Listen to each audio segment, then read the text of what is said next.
네, 알겠습니다. 네. 네. 하고 반응이 좋으면은 네, 알겠습니다. 네. 먼저 약간 동기와 철학 먼저 조금 설명을 해 드려야 할 것 같은데요. 일단 기본적으로 이걸 좀 틀어야겠네요. 네. 일단 상태 관리에 대한 정의를 조금 더 명확하게 하고 가려고 넘어가려고 하는데요. 뭐 아마 다들 아시겠지만 상태라는 것 자체가 이제 애플리케이션 동작 방식을 설명하는 모든 데이터로 요약을 할 수 있을 것 같고, 네, 리액트에서 한동안 좀 인기였던 이제 엑스테이트 라이브러리 제작자 이제 데이비드 씨가 얘기하기로는 상태 관리는 시간이 지남에 따라 상태가 변경되는 방식인데, 그래서 상태 이제 관리라고 제가 이제 따옴표를 쳐 놨는데, 상태를 이제 관리할 수 있는 이게 이제 스테이트 매니지먼트를 직역을 한 건데, 스테이트 매니지먼트를 하려면은 아래 기능들이 이제 지원이 돼야 스테이트 매니지먼트라고 얘기를 할 수 있더라고요. 그래서 첫 번째가 기본적으로 상태에 이제 최초값을 부여하는 것, 그다음에 이제 현재 값을 언제든지 가져오는 것, 그리고 마지막으로 기존에 있던 값을 업데이트하는 거라고 일단 정의를 하고, 네, 넘어가겠습니다. 자, 그러면은 이제 굉장히 많은 상태 관리 툴들이 있는데, 이 리코일이 왜 필요한가에 대해서 조금 생각을 해봐야 될 것 같아요. 그러니까 왜냐면은 이제 리액트는 이제 다른 프레임워크들과 다르게 굉장히 많은 상태 관리 라이브러리들이 있었고, 예를 들어서 모두가 다 아는 리덕스, 모벡스뿐만 아니라 그 사이에도 굉장히 많은, 네, 대우님. 죄송한데 리코일이 네네. 네이티브들이 생각할 때 어떤 개념인 거예요?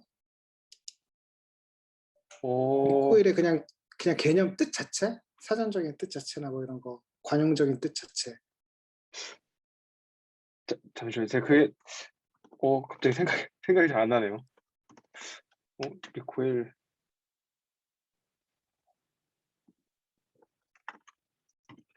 저는 그냥 코일 이런 느낌인데, 상태 관리에서 리코일 이렇게 하면은 뭔가 그거에 맞는.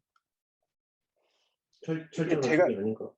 제가 봤을 때는 이제 원래는 이제 반동이라는 의미로 제가 처음에 접했었는데, 이게 정확히 이렇게 직역이 되는지는 제가 조금 더 봐야 될 것 같아요. 어원은 제가 찾으면 따로 공유를 드리겠습니다. 네. 네, 이어서 진행하겠습니다. 네.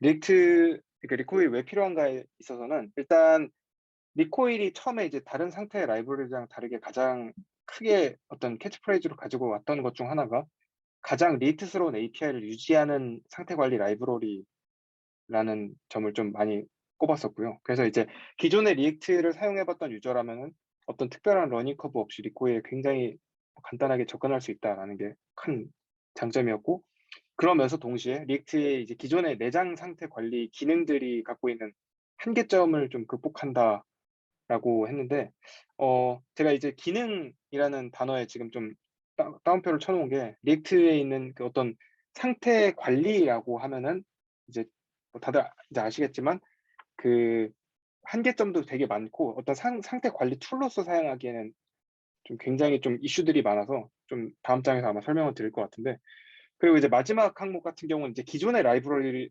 대표적으로 이제 뭐 리덕스나 모브엑스 같은 라이브러리들이 가지고 있는 문제였는데, 이러한 상태 관리 그 라이브러리를 사용하기 위해서 또 부속 라이브러리, 뭐 리덕스 같은 경우는 이제 뭐 리덕스가 사실 대표적인 문제야죠. 그래서 썬크나 사가부터 시작해서 최근에 이제 툴킷으로 많이 정착이 되긴 했는데, 사용하기 위한 어떤 부속 라이브러리들이 굉장히 많다는 점들을 최소화시키기 위해서 리콜이 등장했다라고 할 수 있을 것 같습니다.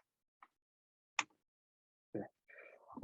일단 리액트 상태 관리 로직 한계점에 대해서 조금 먼저 설명을 하자면은, 일단 여기 계신 분들은 다들 아시겠지만 이제 컨텍스트 API를 보통 이제 많이들 얘기를 하는데, 저도 이게 항상 컨텍스트 API는 상태 관리라고 할 수 없다라고만 이해를 그러니까 어떻게 보면 그냥 명문상으로만 그냥 이해를 하고, 정말 왜 이거를 상태 관리라고 할 수 없는가에 대한 좀 생각을 좀 깊게 안 해봤었는데, 이번에 좀 정리를 해보면서 좀 그 명확하게 알게 된 게, 아까 이제 앞서 제가 먼저 설명드렸던 상태 관리라는 거의 정의가, 상태가 관리가 되려면은 뭐 최초 값을 저장하고 현재 값을 읽고 그다음 값을 업데이트할 수 있어야 되는데, 기본적으로 이 리액트에서 제공하는 컨텍스트 API는 그 세 가지를 다 할 수가 없는 라이브러리거든요. 그러니까 이게 무슨 말이냐면은 사용할 때는 컨텍스트 API는 그 결국에는 별도의 뭐 유즈 스테이트라든지 유즈 리듀서와 같은 리액트에서 제공하는 로컬 상태 관리를 갖다가 어떤 컴포넌트의 굉장히 높은 곳에 위치시켜 놓고 그거를 하단부에 있는 컴포넌트에 주입을 시키는 일종의, 그러니까 어떻게 보면 디펜던시 인젝션의 개념으로 사용되는 것뿐이지 이것은 어떤 적합한 상태 관리 툴이라고 볼 수 없다라고 하는 게 이제 좀 주류 의견이고요. 그리고 또 그것뿐만 아니라 기존의 이제 리액트에서 별도의 상태 관리 로직을 사용하지 않고 그 내부에서 제공하는 것만 사용했을 때는 어떤 공통되는 부모 컴포넌트까지 전부 다 프롭 그 상태를 다 올려놓은 다음에 그거를 이제 프롭의 형태로 내려주는, 이제 소위 말해서 프롭 드릴링이라고 하는 거를 정말 높은 곳부터 낮은 곳까지를 쭉 내려줘야 돼서 어플리케이션이 굉장히 코드가 지저분해질 수도 있고 또 어떤 그런 트래킹이 어려워질 수도 있다는 한계점들이 많았습니다. 그래서 이제 리코일의 접근 방법은 조금 이제 다른 방식으로 접근을 하게 되는데요. 그러니까 리액트 트리가 지금 하단부 지금 우측에 보시면은 이제 하단부에 있는 그림이 이제 그 리액트 트리고, 리액트 트리와 이제 직교하는 형태의 별도의 리코일 트리라는 걸 하나 이제 만들어서 거기서 이 그래프를 통해서 이제 데이터가, 그러니까 리코일에서 변경이 되면 그 데이터가 그 그래프를 통해서 그 개별적인 컴포넌트에 흘러 들어가는 형식으로 구성이 된다라고 볼 수가 있고요. 그래서 여기서 제가 지금 써놓은 것처럼 가장 큰 장점 중에 하나는 컴포넌트 쪽 로직을 따로 건드리지 않고 또 상태 데이터를 단독으로 변경할 수 있다. 그러니까 기존에 이제 그 리덕스로 따지면은 리액트 리덕스가 이제 리덕스라는 외부 스토어가 있고 리액트가 있고 그걸 중간에 이제 연결을 해주는 리액트 리덕스라는 별도의 라이브러리가 하나 더 있었는데요. 리코일 같은 경우는 그런 어떤 중간에 이제 그걸 다리를 놔주는 라이브러리가 없어도 리코일 자체적으로 자체 상태 관리도 되고 그다음 리액트의 컴포넌트의 데이터를 전달해 줄 수도 있는, 뭐 굉장히 어떻게 보면 간편화됐다라고도 볼 수 있습니다. 그래서 기본적인 철학 자체가 일단 그 아무래도 리덕스 같은 라이브러리에서 많이 좀 문제점이 지적되어 왔던 그 작성을 하기 위해서 굉장히 많은 보일러 플레이트들이 줄어들었다라고 할 수 있고요. 그래서 이제 보시면 그 우측에 보시면은 이제 이미지 나와 있는 것처럼 그 리액트의 기존의 이제 로컬 상태를 관리할 때 주로 사용하는 게 그러니까 사용하는 게 이제 유즈 스테이트라든지 유즈 리듀서인데 그거와 굉장히 유사한 인터페이스를 사용을 하면서 리코일을 이제 사용할 수가 있게 됐거든요. 그래서 이제 위쪽에 있는 게 이제 그 예를 들어서 별도의 그 리액트의 유즈 이펙트라는 어떤 그 상태 관리를 사용을 하면서 그 안에서 이제 개별적인 다른 상태들을 업데이트 시켜주는 로직이라면은 이제 하단에 보시면 리코일 같은 경우는 굉장히 그 기존의 리액트에서 제공하는 API가 굉장히 유사해 보이는 뭐 유즈 셀 리코일 스테이트라는 걸 하나를 딱 써서 이 안에 이거를 이제 실행을 시키면은 이 셀렉터 안에 있는 로직들이 전부 돌면서 별도의 이제 뭐 그 리코일 스테이트들을 업데이트 시켜준다라는 개념으로 우선 이해를 해주시면 될 것 같습니다.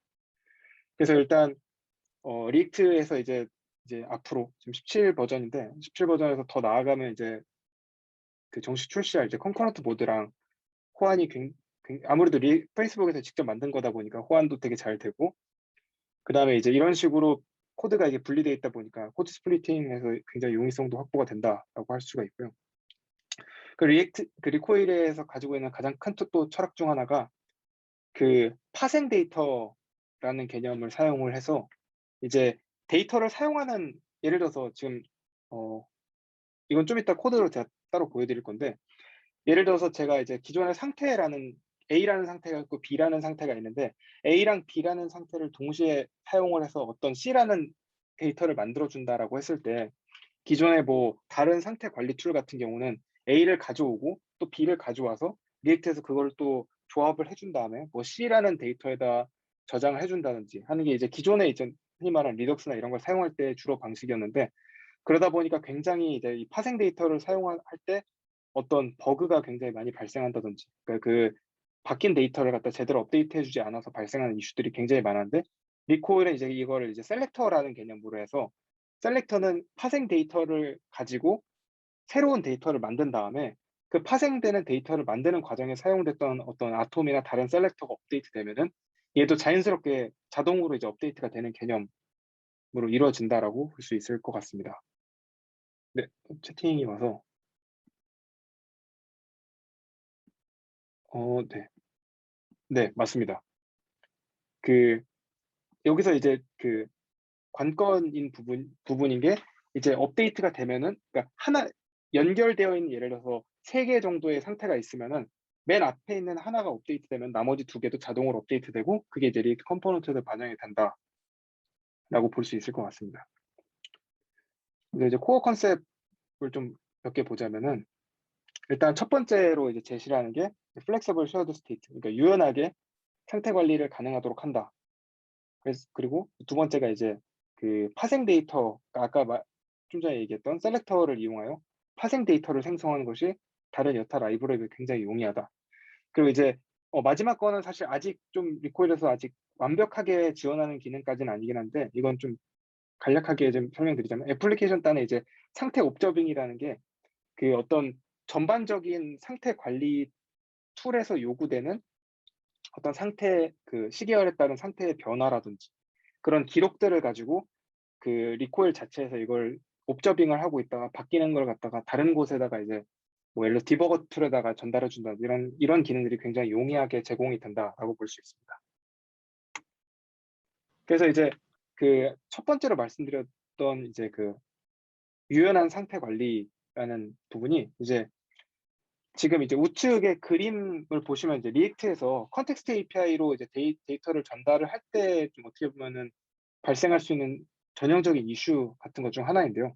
그러니까 예를 들어서 그러니까 이제 컨텍스트 API를 잘 모르시는 분들을 위해서 잠깐 설명을 드리자면은, 앞서 말씀드렸던 것처럼 이제 프로바이더랑 컨슈머, 이제 제공하는 애랑 그다음에 소비하는 애가 따로 있는데, 제공하는 애가 이제 상단에 있고, 그다음에 이 컨슈머는 컴포넌트 단에 이제 위치를 해서 프로바이더에서 데이터를 제공하면은, 예를 들어서 지금 트리가 내려와서 왼쪽과 오른쪽으로 나눠지게 되는데, 왼쪽과 오른쪽에서 프로바이더 1에 해당하는 데이터를 이제 컨슈머가 등록이 되어 있으면은 같은 데이터를 가져다 사용할 수 있는 일종의 상태 관리를 약간 시뮬레이션 하듯이 사용할 수 있다라는 점이 있는데, 컨텍스트 API를 사용하면은 이제 좀 이슈가 여러 가지 있지만 그중에 가장 큰 것 중 하나가, 어떤 데이터가 동적으로 만약에 생성됐을 때 이거를 갖다가 이제 변화를 줄 수가 없다, 변화를 주기가 어렵다, 변화를 줄 수는 있지만 변화를 주기도 어렵고, 변화를 주게 되면은 전체 트리가 다시 또 이제 재주 저항이 발생하면서 렌더링 효율이 굉장히 떨어질 수 있다라는 문제도 있고, 또 프로바이더랑 컨슈머가 어떻게 보면은 상단과 하단의 트리 루트랑 리프에 존재하다 보니까 이제 커플링 현상이 발생해서 렌더링 최적화에 굉장히 크리티컬하게 문제를 가져올 수도 있다라고 얘기를 해서, 보통 이제 컨텍스트 API를 사용할 때는 추천되는 경로는 예를 들어 테마나 로케일 같은 한 번 바꾸면 오랫동안 바뀌지 않을 만한 항목들에 대해서 보통 추천하는 편이고요. 그래서 공통적으로 필요한 데이터를 이제 저장을 할 때 리코일이 이런 상황에서 굉장히 유연하게 상태를 제공할 수 있다라는 거고, 그다음에 이제 컴포넌트 리액트의 어떤 로컬 컴포넌트 스테이트, 아까 말씀드렸던 이제 유즈 스테이트나 유즈 리듀서와 동일한 인터페이스 형식으로 가지고 있어서 배칭과 같은 작업들도 라이브러리 내부에서 잘 처리가 된다라는 장점이 있을 것 같고요. 이제 아까 파생 데이터를 설명드렸는데, 이제 우측에 있는 게 이제 제가 이제 좀 이따가 샘플 코드를 보여드리면서 설명을 다시 한번 드릴 건데, 이제 보시면은 이제 샘플 코드에서 어떤 거를 하려고 하냐면은, 화면에다가 이제 사각형을 2개를 그린 다음에 사각형 2개가 서로 이제 서로 겹치는 상황에 있는지를 갖다 판별을 내리려고 하거든요. 근데 이제 겹치는 상황이다라는 상태를 별도로 만들어서 저장을 해놓으면은, 겹치는 상황이었다가 겹치는 상황이 아닐 때마다 이걸 다시 계산해서 별도의 상태에 또 저장해 놓고, 겹치는 아이템들 리스트 만들고, 이런 굉장히 복잡한 일들이 발생할 텐데, 여기 보시면 여기 레이어드 아이템이라는 항목은 판별을 내린 다음에 만약에 레이어가 됐다라고 하면은, 이거를 상태를 따로 이렇게 저장을 한다기보다는, 이걸 이제 이 셀렉터가 가지고 있다가 다른 아이템 스테이트가 다시 바뀌게 되면, 좌표 값을 가지고 있는 아이템 스테이트가 다시 바뀌면은 이거를 다시 이제 리컴퓨트 다시 계산을 해서 판별을 내린다라고 할 수 있고요. 그래서 이제 제일 큰 화두는 상호 의존적인 스테이트를 만들 필요가 없다라는 거라서, 뭐 하나의 아톰이 다른 아톰을 뭐 참고할 필요가 없다라고 얘기할 수 있을 것 같습니다. 요거는 제가 먼저 코드를 잠깐 보여드리자면 어떤 걸 설명드리려고 했었냐면은 지금 이런 예제인데 지금 보시면은 이 화면에 지금 사각형이 이제 3개가 지금 그려져 있거든요. 그리고 왼쪽에 보이는 패널에 이제 지금 이 사각형의 상태가 나오는데 예를 들어 제가 이제 4B196 사각형을 이제 2934A 사각형이랑 만약에 겹치게 된다라고 하면은 얘를 이제 끌어다가 여기다 이렇게 놔두면은 보시다시피 서로 이제 겹치고 있다는 게 나오는데 이게 이제 기존의 상태 관리 툴과 다르게 이 값이 뭔가 별도의 이 사각형에 저장이 되거나 그런 게 아니라 이 리코일 자체에서 이런 현상이 발생을 하면은 예를 들어서 지금 제가 했던 행위 자체가 4B196이라는 정보를 가지고 있는 아톰을 이제 옮기면은 얘가 옮겼으니까 아까 보셨던 셀렉터에서 아이템 스테이트가 이제 업데이트가 됐기 때문에 레이어드 아이템도 다시 이게 업데이트가 되면서 이 정보가 이제 여기 반영이 된다라고 할 수 있을 것 같습니다. 그래서 보시면은 이게 그러다 보니까 굉장히 이걸 저장하는 데서 발생하는 버그에서 굉장히 자유로울 수 있게 제가 그냥 자연스럽게 얘도 끌어다가 이렇게 놓으면은 여기다 이렇게 지금 반영이 되고 다시 얘를 밖으로 빼면은 얘는 이제 여기 목록에서 빠진 거를 이제 보실 수가 있습니다. 이게 리코이라고 기존에 있던 그 네네. 상태 관리 라이브러리, 뭐 리덕스 예를 들면 네네네. 그거랑 뭐 어떤 점이 다른 거예요? 저는 잘 이해가 안 가가지고. 일단 아무래도 그게 제일 클 것 같아요. 이게 뭐 저도 이제 리덕스를 좀 사용한 지 좀 오래되다 보니까 제가 완벽하게 맞는 비유가 아닐 수도 있긴 한데 제가 예를 들어서 어떤 상호 간에 이제 뭔가 지금 보시는 것처럼 이 4B196 네모랑 그다음에 2934A 네모가 이렇게 있다고 했을 때 이 상태를 만약에 제가 리듀서에 보관을 하고 있다라고 가정을 할게요. 그러면 네네. 예전에 만약에 작성을 할 때 만약에 이걸 상태 안에다 넣으려고 한다 그러면은 뭐 예를 들어서 레이어드 아이템 리스트 해서 2934A 안에는 4B196이 들어가 있고 4B196 안에는 2934A가 들어가 있고 이런 식으로 저장을 할 거잖아요. 네, 그럴 수 있죠. 네. 네. 그렇게 되면은 이제 만약에 어떤 로직을 수행하는 과정 속에 뭐 어플리케이션이 커지거나 그랬을 때 그 로직을 수행하는 과정에서 제가 만약에 잊고 어떤 한 부분에서 이 로직을 만약에 업데이트하는 걸 넣지 않으면 버그가 발생할 가능성이 굉장히 좀 높은 거잖아요. 네. 네. 네네. 그래서 만약에 이렇게 접근하지 않고 만약에 그냥 나는 컴포넌트에서 이걸 그냥 판별을 내리겠다라고 하면은 그냥 유즈 이펙트를 사용해서도 물론 할 수 있긴 한데 그렇게 되면 이제 네. 로직 자체가 이제 컴포넌트 안으로 들어가는 또 이슈가 생기잖아요.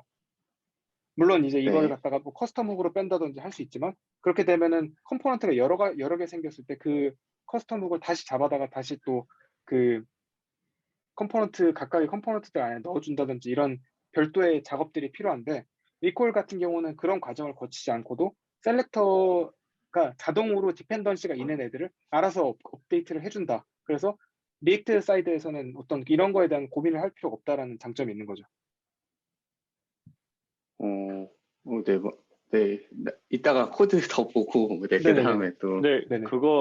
그렇게 이해하면 되게 편하실 것 같아요. 모브X의 개념을 가져왔다라고 하기엔 좀 그렇지만은 엄청 비슷한 것 같아요. 모브X에서 말씀하신 파생 데이터를 가지고 와서 컴퓨티드 해가지고 내가 네네. 뭔가 옵저빙하고 있는 값이 변했을 때만 해당 메소드 게터가 호출되는 형태의 메소드 같은 거 있잖아요. 모브X에서 네네. 보면은. 네. 그래서 이것도 이 리콜도 그런지는 모르겠는데 리콜도 뭔가 내가 원하는 아까 말씀하셨던 애톰 스테이트 네네. 그거를 이제 그냥 읽는 것만으로도 그걸 옵저빙 하게 되는 거죠. 그러면 네, 맞습니다. 그러면 진짜 모브엑스랑 똑같네요. 그것도 뭔가 네. 게터에서 그거를 옵저버를 뭐 등록하거나 그러겠네. 그래서 그러니까 어떻게 보면은 그거를 이제 개발자가 뭔가 처리하지 않아줘도 뭐 자동으로 된다는 점에서는 어떻게 보면은 말씀하신 것처럼 모백스랑 굉장히 유사한 구조라고 볼 수 있죠. 사실 모백스 만들던 분이셔가지고 아마 그런 철학이나 이런 건 아마 유사한 점이 굉장히 많을 것 같아요. 네. 혹시 답변이 네. 되셨을까요? 네, 완벽하게는 아닌데 일단 네, 진행해 주시면 네, 뒤에서 뭐 해결이 될 수도 있으니까 네. 네, 이어서 진행하겠습니다. 네, 그래서 뭐 예를 들어서 뭐 이건 굉장히 간단한 예제일 것 같은데 일단 기본적으로 용어 설명 조금 해드리자면 이제 아톰이 데이터를 보관하는 기본 단위로 이제 리덕스로 따지면은 아까 리듀서의 굉장히 작은 부분이라고 볼 수 있을 것 같고요. 그러니까 기존에 저희가 이제 뭐 리덕스에서 리듀서를 작성할 때 굉장히 큰 단위로 보통 작성을 하게 되는데 그거를 정말 더 작은 단위, 정말 필요한 항목의 단위로 나눠서 가져갈 수 있다라고 얘기를 할 수 있을 것 같고요. 물론 당연히 더 크게 관리도 할 수 있겠죠. 그 다음에 이제 셀렉터가 이제 파생 데이터를 생성하는 용도로 사용이 되는데요. 지금 뭐 이게 정말 간단한 예제지만 잠깐 보시면은 이제 첫 번째 퍼스트 아톰, 세컨드 아톰이 있는데 각각이 이제 1이랑 2라는 값을 가지고 있고 이제 이거를 더하는 로직을 제가 만들었다고 했을 때 만약에 제가 리액트에서 이 accumulated answer라는 값을 셀렉터를 이제 읽는다라고 하면은 얘는 기본적으로 first atom 데이터랑 second atom의 데이터를 저장하고 가져와서 3을 리턴한다라고 할 수 있을 것 같고요. 네, 채팅에 죄송합니다. 저 그냥 적은 거예요. 아, 죄송해요. 네네네. 아닙니다. 네. 그래서 이제 아까 이제 주영이 말씀해 주셨던 것처럼 만약에 이제 지금 first atom, second atom이 이렇게 accumulated answer에 이제 어떻게 보면 dependency에 추가가 되어 있는데 제가 다른 로직을 사용해서 second atom의 값을 뭐 2가 아니라 4로 한다라고 하면은 accumulated answer도 제가 별도로 바꿔주지 않아도 자동으로 얘가 5로 업데이트가 되겠죠. 네. 그래서 활용을 조금 더 보여드리자면은 네, 앞서 말씀드렸던 것처럼 작은 단위이고 네, 이것도 앞에 설명드렸던 항목이고 그래서 이제 지금 보시면은 아까 앞단에 설명드렸던 것처럼 리트에 있는 어떤 기존에 있던 로컬 상태 관리하는 API와 굉장히 유사한 형태로 이루어진다라고 해서 뭐 예를 들어 유즈 리코일 밸류라는 이제 별도의 훅이 있는데 이거를 사용하시면은 이제 데이터 get과 그 다음에 이제 세터를 갖다 동시에 사용할 수 있다라고 보시면 될 것 같고요. 이게 또 큰 장점 중 하나인 게 뭐 아톰이다 셀렉터다라고 해서 별도의 API를 사용하는 게 아니라 모두 다 동일한 API를 사용하고 있어서 예를 들어서 아까 같은 케이스에서 제가 만약에 뭐 first atom이라는 걸 아까 화면에서 렌더링을 하고 있다가 제가 이 first atom을 갖다가 accumulated answer라고 바꾸고 싶다라고 하면 그냥 요것만 가져다가 이 use recall state 옆에 있는 이 항목에다가 그냥 넣어주기만 하면 되거든요. 그래서 어떻게 보면 컴포넌트 수성을 굉장히 뭐 지양하고 리콜 스테이트에 변화를 줄 수 있다라는 점에서 네, 범용성도 굉장히 크다라고 볼 수 있을 것 같습니다. 네, 이제 조금 더 나아가 가지고 이제 리액트에서 이제 보통 이제 함수를 메모이징 할 때 이제 유즈 콜백하고 동일하게 리콜도 이제 유즈 리콜 콜백이 따로 있는데요.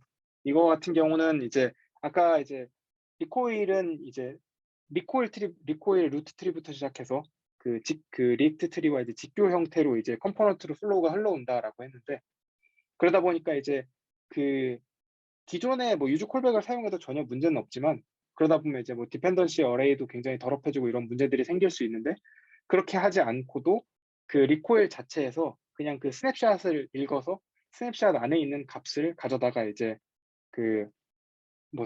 이제 리액트 내부에 컴포넌트 내부에 사용할 수 있다라는 점이 있을 것 같고요. 그래서 예를 들어서 뭐 렌더 타임에 뭐 값을 갖다가 가져올 수 없는 상황이거나 아니면은 뭐 렌더 타임 하고 싶지 않은 뭐 비동기 액션을 수행할 때 그래서 예제를 잠깐 보여드리자면은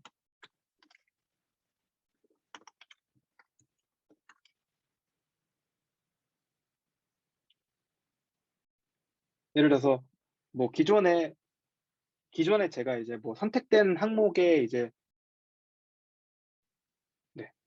선택된 뭐 항목에 어떤 프로퍼티 값을 바꾸고 싶다라고 했을 때 그거를 이제 그러니까 뭐 유즈 콜백 리액트에 있는 유즈 콜백을 썼다라고 하면 그거에 따른 뭐 예를 들어서 변경된 항목이란지 선택된 항목이란지 이런 거에 모두 다 이제 디펜던시 어레이도 들어가고 이래야 되는데 그렇게 하지 않고 이제 요거 자체가 그냥 이제 콜백으로 실행이 되면은 기존에 이제 리코일 스테이트 안에 있는 거를 갖다가 리코일이 자체적으로 읽어서 그 값을 변화주고 값이 변했기 때문에 그 변한 값들을 참고하고 있던 다른 리액트 컴포넌트는 자동으로 업데이트 된다. 이런 식으로 생각해 주시면 될 것 같습니다. 그래서 아마 이것도 동일하게 기존에 이제 리액트를 사용하던 API와 사실 동일해서 뭐 사실 러닝 커브는 거의 없다라고 보면 될 것 같고요. 그래서 뭐 뿐만 아니라 대표적으로 이제 로고 같은 케이스에서도 사실 굉장히 유용하게 사용할 수 있는 게 로고의 어떤 데이터를 변화를 가지고 와서 그 값을 가지고 이제 뭐 예를 들어 별도 로깅을 해준다든지 외부 API에 쏴준다라는 시나리오가 있을 때 그거를 이제 리액트 내부에서 처리하려고 하면은 또 바뀐 값을 디펜던시 어레이에 추가해서 또 유즈 이펙트 만들어주고 거기서 또 실행시켜주고 이런 번거로움이 있는데 이거를 이제 리코일 자체에서 그냥 마무리할 수 있다라고 할 수 있을 것 같습니다. 그래서 이제 왜 괜찮은 선택일까에 대해서 조금 보자면은 일단 기본적으로 낮은 진입 장벽이 가장 클 것 같고요. API도 워낙 간단해서 리액트랑 API랑 굉장히 유사하고 대체하기도 굉장히 용이하다라는 점이 있고 이제 여기 보시면은 이제 아톰 패밀리랑 셀렉터 패밀리를 이용한 이제 국소적으로 사용한 상태를 생성할 수 있다라고 써있는데 이거 좀 이따가 제가 설명을 드릴게요. 그다음 마지막으로 이제 아톰 이펙트 등을 이용해서 변화하는 값을 아톰 자체적으로 트래킹할 수 있는 기능이 이제 추가가 될 예정이어서 이것도 좀 같이 설명을 드리도록 하겠습니다. 그래서 네, 네. 그래서 일단 아톰 패밀리 항목을 좀 보여드리자면은 이제 아까 이제 아톰이랑 셀렉터 같은 경우는 이제 기본적으로 리코일에서 이제 리코일 루트부터 시작해서 단위가 저장이 되는데 그런 상황들이 있을 수 있을 것 같아요. 지금 여기서 이제 제가 제시한 어떤 예제 케이스는 아까 이제 그 사각형 그 컴포넌트에 이제 XY 좌표랑 그다음 위스 하이트 값을 가지고 있는 건데 이거 같은 경우는 뭐 별도의 뭐 리스트로 저장한다든지 아니면 리코일 전체 루트에 저장될 필요 없이 각자의 그냥 ID에 해당되는 아이템 스테이트만 있다라고 판단이 돼서 지금 보시는 것처럼 얘는 이제 이 값을 저장하고 있는 아톰 패밀리인데 얘를 접근하려면은 아까 그 아이템 스테이트에 그 해당되는 ID 값을 전달을 하면은 이제 이 값이 전달이 되는 거거든요. 그래서 아까 예제를 통해서 보여드리자면은 지금 2934A라는 이 ID 값은 그 아톰에서 리스트 형태로 가지고 있고 각각의 2934A, 38FF, 뭐 4B196 같은 사각형들은 각자가 이제 그 아톰 패밀리에 해당되는 스테이트를 가지고 있는 거죠. 그래서 이 2934A를 전달을 하면은 얘 이제 코디네이트 값, 뭐 467, 315 같은 코디네이트 값을 가지고 올 수 있는 거고요. 그리고 이 값들이 나중에 이제 2934A가 삭제가 됐다. 예를 들어서 얘가 없어졌는데 그럼 얘 이제 그 해당되는 아톰 패밀리에 있는 어떤 데이터들, 코디네이트 값을 그 사용자가 직접 뭐 클리어하지 않아도 그 리코일에서 알아서 이거를 그 좀 최적화를 시켜준다라는 이점도 있을 것 같고요.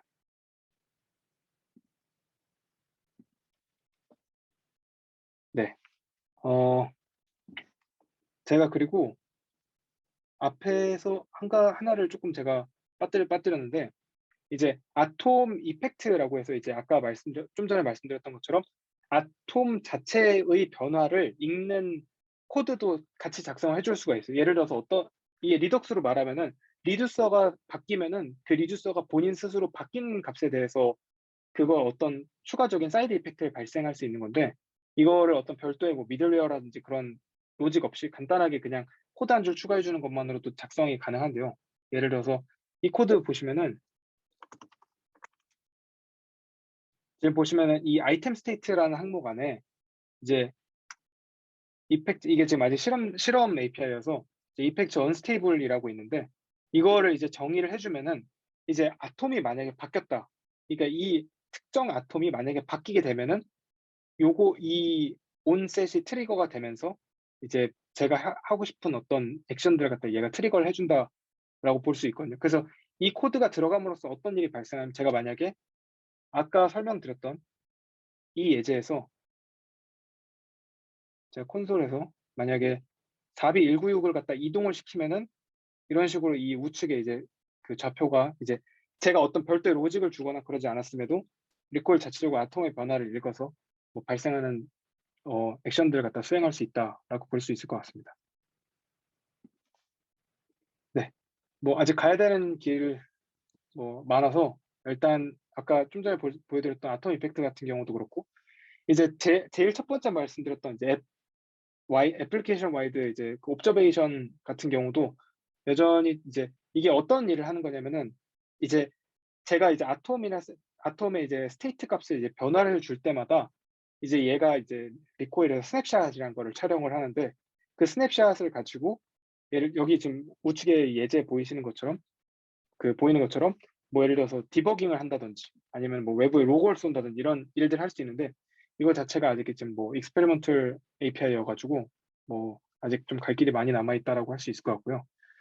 서버 사이드 렌더링 환경에서 이제 안정성이 조금 미흡한 문제들이 있어가지고 이건 여전히 지금 지적받고 있는 문제점이어서 아마 다음이나 뭐 차후 업데이트에서 이런 거는 좀 개선이 될 것 같고요. 그래서 이제 뭐 리덕스의 대체제라고 볼 수 있을까라고 하면은 뭐 사실 저는 이제 가벼운 솔루션에 있어서는 사실 리코일이 확실히 강점이 있다라고 볼 수 있는 게 제가 이제 리덕스를 많이 사용할 때는 툴킷이 이렇게 메인스트림은 아니었고 저는 이제 썬크 미들웨어랑 같이 사용했었는데 저는 개인적으로 이제 되게 작성에 대한 뭐 액션이라든지 크리에이터라든지 뭐 그런 부수적인 라이브러리 부수적인 어떤 보일러플레이트가 너무 많아서 불편했었는데 리코일을 쓰면서 그런 점들이 많이 없어가지고 굉장히 편했다고 할 수 있을 것 같습니다. 네.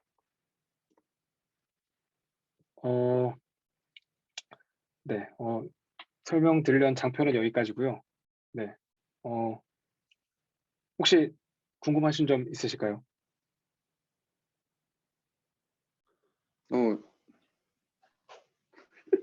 네. 발표 너무 잘 들었습니다.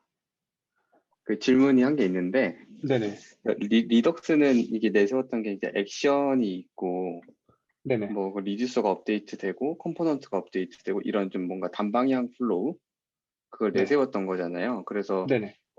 뭐 많이 써보진 않았지만, 전 리액트를 많이 안 써봐서 근데 리덕스를 써보면서 이제 느낀 게 좀 뭔가 그래도 데이터 흐름이 눈에 좀 잘 보이는 느낌 이런 게 있었어요. 근데 얘는 네네. 리코일은 아까 보니까 A랑 B가 업데이트 되면은 뭐 C라는 또 값을 만들어서 업데이트를 시켜주고 뭐 이런 부분들이 있어서 네네. 그런 데이터적인 흐름이 잘 안 보일 수도 있을 것 같다는 생각도 들고 그리고 뭐 예를 들면 A랑 B라는 데이터를 엮어서 뭐 어떤 데이터를 만들고 그리고 뭐 B랑 C랑 엮어서 어떤 데이터를 만들고 뭐 C랑 A랑 엮어서 막 데이터를 만들고 뭐 이런 식으로 막 되게 좀 엮이게 되면 뭐 그런 복잡성이 또 되게 많이 올라갈 수도 있지 않을까 뭐 이런 생각도 들었거든요. 뭐 그런 점은 어떤가요? 일단 저는 개인적으로 조금 그 말씀하신 내용의 앞에 말씀해 주셨던 데이터 플로우가 좀 명확하게 보인다는 점은 분명히 리덕스가 가지고 있는 큰 장점이라고 생각을 하거든요. 저도. 그래서 이제 액션을 디스패치를 하고 그게 이제 리듀서가 받아서 데이터를 반영한다는 점에 있어서는 굉장히 클리어하긴 한데 그 두 번째로 말씀 주셨던 이제 A랑 B가 디펜던시가 있고 B와 C의 어떤 디펜던시, C와 A의 디펜던시 이런 좀 상호 간에 어떤 두 개의 서로 다른 데이터들이 의존성을 갖게 되는 항목에 있어서는 사실 리코일의 접근 방법이 훨씬 더 간편할 수 있다라고 생각이 되는 게 리덕스 같은 경우는 파생 데이터를 만드는 데 있어서 개발자가 그걸 직접 다 처리해 주거나 아니면은 그러니까 그 리듀서 단에서 뭐 값의 변화라든지 그런 걸 일일이 다 체크를 해서 반영해 줬어야 됐는데 예를 들어서 A가 바뀌었다. 그럼 뭐 A랑 B랑 그걸 그 디펜던트한 데이터가 있었으면은 그거를 또 다시 업데이트 해줘야 되고 B랑 C가 디펜던트한 데이터 그럼 B가 바뀌었으니까 또 업데이트 해줘야 되고 이런 부분까지 일일이 다 이제 개발자가 챙겨줬어야 되는데 리코일 같은 경우는 아까 말씀드렸던 것처럼 이제 그 방향 그래프를 통해서 이제 그러니까 위에서 아래로 흘러가듯이 흘러가기 때문에 그 아톰과 셀렉터의 어떤 그 각각이 할 수 있는 임무와 각각의 어떤 그것만 명확하게 정의를 해놓으면은 오히려 데이터를 관리하는 데 있어서는 관리하는 측면에 있어서는 더 간단하지 않을까 좀 생각이 들거든요. 네, 알겠습니다. 네. 그래서 이제 어. 리코일도에서도 얘기를 하는 게 어떤 파생 데이터라는 개념이 사실 그전에는 이제 다른 상태 라이브러리에서는 이제 파생 데이터가 물론 뭐 없던 개념이 생긴 건 아니지만 그런 부분에 있어서 좀 더 강점을 좀 더 좀 강조하는 것 같다라고 저는 좀 느꼈습니다. 네. 네. 제가 얘기하고 싶었던 건 그 파생 데이터가 만들어지는데 그 네네. 파생이 꼬리에 꼬리를 물고 이게 뭐 순환돼서 그 뭐 무한 루프처럼 돌 가능성도 있을 수 있을 것 같고, 그리고 뭐 파생 데이터에 또 뭐 파생되는 데이터가 또 있을 수 있고 이런데 그 순서 보장? 그러니까 파생된 데이터끼리의 조합에 의해서 또 다른 파생이 만들어질 수도 있고 뭐 그런 가능성은 충분히 있잖아요. 그렇게 그쵸. 됐을 때 이런 뭐 네네. 순서 보장 같은 것들은 뭐 어떻게 하는지 뭐 그런 뭐 궁금한 점들이 생겼었어요. 지금 저기 우측 여기 하단에 보시면 그림 있잖아요. 네네네. 네. 기본적으로 그 무한 말씀하신 대로 뭐 만들려고 하면 사실 그 상태가 꼬리에 물고 꼬리에 꼬리를 물다 보면은 상태가 이제 그 저기 무한 루프를 돈다든지 그런 거는 충분히 발생할 수 있는 거예요. 그건 사실 주의해야 되는 항목은 맞는 것 같아요. 근데 그거는 제가 느꼈을 때는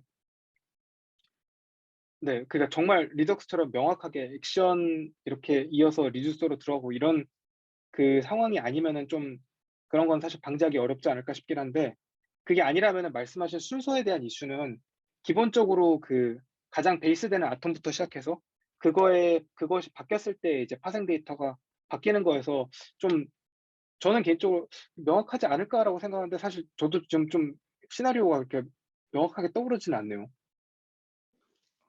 네, 알겠습니다. 네.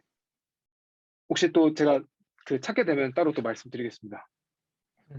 네. 저도 질문 하나 드려도 괜찮을까요? 네네. 네.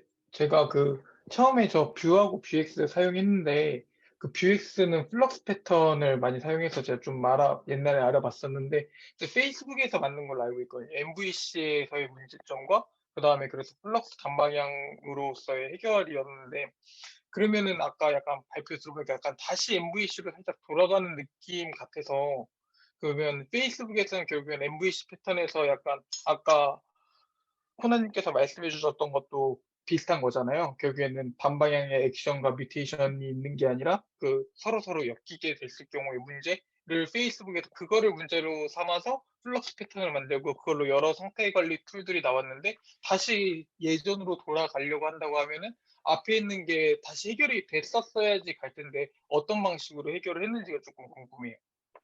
그 제가 이해한 게 맞다면은 이제 좀 개념이 좀 저는 이제 다르다고 바라보는 게 이제 말씀하신 MVC 패턴에서의 그 저기 플럭스 패턴으로 넘어가게 된 거는 어떤 데이터와 화면의 관계에 있어서 상호 간에 이제 어떻게 보면은 그 뭐라고 해야 되죠? 그 상호 의존성이 발생해서 A가 바뀌면은 B가 바뀌고 B가 바뀌기 때문에 다시 A가 바뀌는 그런 상황이 발생하다 보니까 이제 플럭스 패턴 에 대한 어떤 그런 게 제시가 된 건데 사실 리코일 자체는 저는 좀 MVC 패턴이라고 좀 보기 어렵다고 생각하는 게 그 아까 이제 그 주영님이 얘기하셨던 어떤 데이터에 무한 루프가 걸린다든지 그런 거는 그 화면 리액트 컴포넌트와 리코일의 관계 속에서 그게 발생하는 게 아니고 그러니까 리코일 코드를 잘못 짜면은 그러니까 잘못 짜면 리코일 안에서 그게 돌 수 있는 문제이거든요, 사실. 그래서 그냥 좀 다른 레이어로 분리를 해놓고 보면 될 것 같아요. 그러니까 플럭스 패턴하고는 다르지만 그렇다고 뭐 MVC로 회귀하는 거는 당연히 저는 일단 그 레이어 자체가 다르기 때문에 뭐 리코일에서 바뀌어서 리액트가 바뀌고 리액트에서 바뀌어 다시 리코일로 올라가는 그런 일은 없거든요. 네. 혹시 답변이 됐을까요? 네, 좀 된 것 같습니다. 근데 아직도 약간 의문이 조금 있긴 하거든요. 플럭스를 썼을 때의 장점이라는 게 결국에는 아까도 말씀드렸다시피 리코일을 잘못 쓰면 이렇게 된다인데 플럭스를 쓰면은 잘못 썼을 경우에 문제점이 굉장히 많이 줄어드는 장점들이 굉장히 많이 있는데 그거를 다 버리고 약간 리코일 개념 자체는 굉장히 괜찮은데 사실 보면은 약간 컴포넌트와 그러니까 스테이트가 너무 많아지는, 그러니까 적은 사이즈에선 사실 상관이 없지만 사이즈가 다시 커지면은 전체적인 거를 관리해 줘야 되는 액션하고 뮤테이션이 조금 뭉쳐야겠지만, 얘는 조금 그냥 약간 소규모에서는 괜찮지만 대규모로 갔었을 때도 과연 괜찮을까가 약간 궁금하긴 했었어요. 약간 발표 들으면서. 그 제이님이 말씀해주신 부분도 사실 충분히 공감이 가고, 그리고 이제 그런 문제를 해결할 수 있는 어떤 좋은 아키텍처 이그젬플 같은 거는 사실 이게 아무래도 좀 신형 라이브러리다 보니까 저도 찾다가 사실 못 찾았어요. 그래서 말씀하신 대로 충분히 발생할 수 있는 문제는 저도 이제 맞을 것 같은데, 아마 라이브러리가 더 성숙되면 그런 문제들을 해결하기 위한 어떤 제반의 조치들이 많이 취해지지 않을까 생각이 일단 들고, 그다음에 리코일 자체적으로도 이제 그 자체 기능으로 이제 무한 루프를 못 돌게 이제 코드가 돌도록 설계는 되어 있긴 하거든요. 그래서 그런 부분들, 물론 이제 당연히 그건 개발자가 제대로 짜야 되지만, 뭐 좀 차후에 좀 더 시간이 지나면은 방법이 나오지 않을까. 그래서 좀 저도 좀 자체적으로 좀 고민해봐야 되지 않을까 싶은 부분이긴 해요. 일단 제 생각은 그 네네. 플럭스 같은 경우에는 그 처음에 문제 제기했을 때 페이스북에서 모델하고 뷰랑 꼭 1대1로 묶이는 전통적인 MVC 모델을 좀 얘기했고요. 그래서 이제 그 모델과 뷰가 양방향으로 데이터가 흘렀을 때 디버깅이 좀 어렵고 상태 변이를 추적하기 어렵고, 그래서 이제 플럭스처럼 데이터 단방향으로 흐르게 하는 구조를 만들게 됐는데, 일단은 플럭스에서 그 만든 그런 어떤 데이터 단방향 플로우가 말씀하신 대로 양방향 데이터가 흐르는 기존의 구조를 좀 더 단순화하게 한 면은 있는데, 문제는 스테이트 그 스토어가 전역적으로 하나잖아요. 리덕스도 그렇고 플럭스도 그렇고요.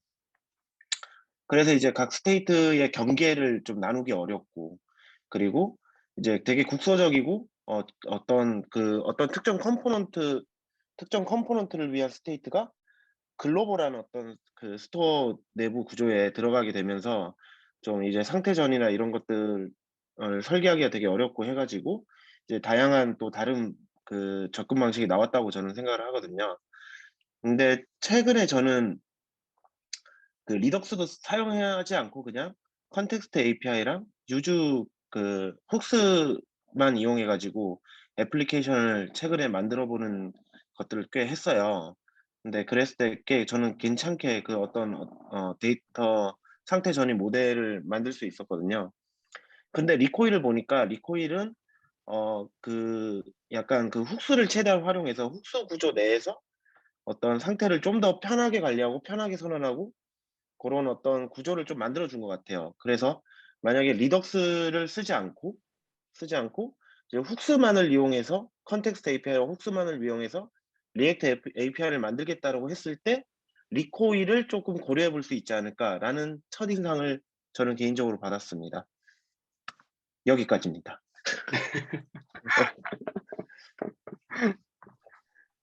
저 아니, 궁금한 거 있는데, 네네. 여기서도 이제 컨텍스트 API 있잖아요. 그 네네. 스벨트도 컨텍스트 API가 있는데, 컨텍스트 API의 상태를 저장을 하면은 이제 프랍 드릴링 같은 거 하지 않더라도 컴포넌트 트리 내에서는 사용할 수 있잖아요. 네네. 근데 여기에 뭐 예를 들면 비즈니스 로직을 객체화해서 그 인스턴스를 컨텍스트 API에 넣고 하위 컴포넌트에서 그 인스턴스를 가져다 쓰는 그런 방식도 컨텍스트 API를 사용하는 프랙티스 중에 하나인 거예요. 제가 잘 몰라서. 제 스벨트에서는 그렇게 사용을 했었는데, 이게 약간 어, DI 같은 개념으로 사용했었거든요. 네네네.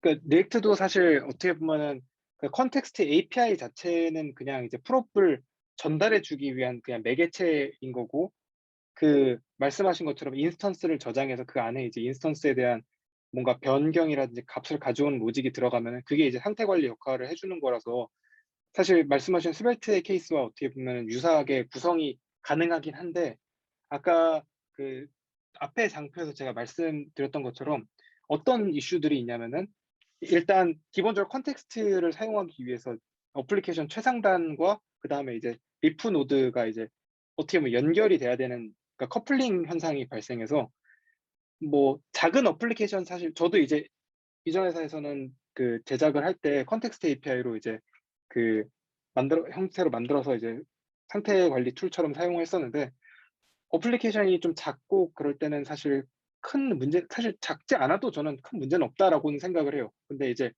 이게 정말 더 데이터 양이 많아지고 정말 그랬을 때는 그 관리의 측면에서 좀 어렵고, 그다음에 상태 관리 툴에서 많이 지원해주는 어떤 타임라인에 따른, 그러니까 변화에 따른 그런 히스토리를 저장한다든지 이런 좀 부가적인 기능들 같은 걸 많이 놓치게 된다라는 점에서 한계는 좀 분명한 것 같습니다. 그다음에 이제 무엇보다 렌더링 과정에서 이제 최적화의 이슈가 발생할 수 있는 것도, 그러니까 아무래도 자체 라이브러리를 해주는 게 아니다 보니까, 그래서 이제 제가 그 리액트 리덕스 작성한 이제 그 오서분 블로그 들어가서 이제 포스트를 봤는데, 그분도 또 동일한 의견을 제시해 주셨어요. 컨텍스트 API랑 다른 걸 섞어서 마치 상태 관리 툴처럼 만드는 것도 물론 가능하지만, 그거는 안 좋은 버전의 리덕스를 만드는 거랑 사실 동일하다고 본다라고 이렇게 했어서, 저는 사실 그 부분도 좀 많이 공감이 됐었거든요. 네.